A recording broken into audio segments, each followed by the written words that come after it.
እሱን ያሰበ እሱን ተስፋ ያደረገ መቼም እንደማያፍርና እንደማይዋረድ ተነግሮናል። ቁል ያ ዒባዲየ አለዚነ አስረፉ ዐላ አንፉሲሂም ላ ተቅነጡ ሚን ረሕመቲላህ ኢነላሀ የግፊሩ ዙኑበ ጀሚዐን ኢነሁ ሁወል ገፉሩ ረሒም። እናንተ ወንጀል በማብዛት ራሳችሁ ላይ ወሰን ያለፋችሁ፣ ራሳችሁን መበደል ላይ ወሰን ያለፋችሁ ባሮቼ ሆይ፣ ወሰን ያለፉ ብሏቸውም ሳለ ባሮቼ ሆይ ያለን። ላ ተቅነጡ ሚን ረሕመቲላህ ከአላህ እዝነት ተስፋ አትቁረጡ።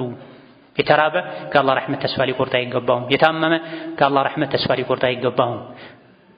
ወንጀል ላይ የወደቀ ከእንግዲህ አላህ አይምረኝም ብሎ ወንጀል ላይ ርቆ ሊሄድ ሸይጣንን ሊያስደስት ፈጽሞ አይገባም። ለምን?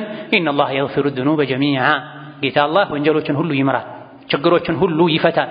እሱ እጅግ በጣም መሃሪ እጅግ በጣም አዛኝ የሆነ ጌታ ነው። በእዝነቱ ነው ዓፊያ የሚሰጠው፣ በእዝነቱ ነው ሪዝቅ የሚሰጠው፣ በእዝነቱ ነው ከተለያዩ አደጋዎች የሚጠብቀው፣ ከሸይጣን የሚጠብቀው። እዝነቱ ሙሉ እዝነቱ የሚገባውን አካልም ከጀሃነም አርቆ ጀነት የሚያስገባው በረሕመቱ ነው።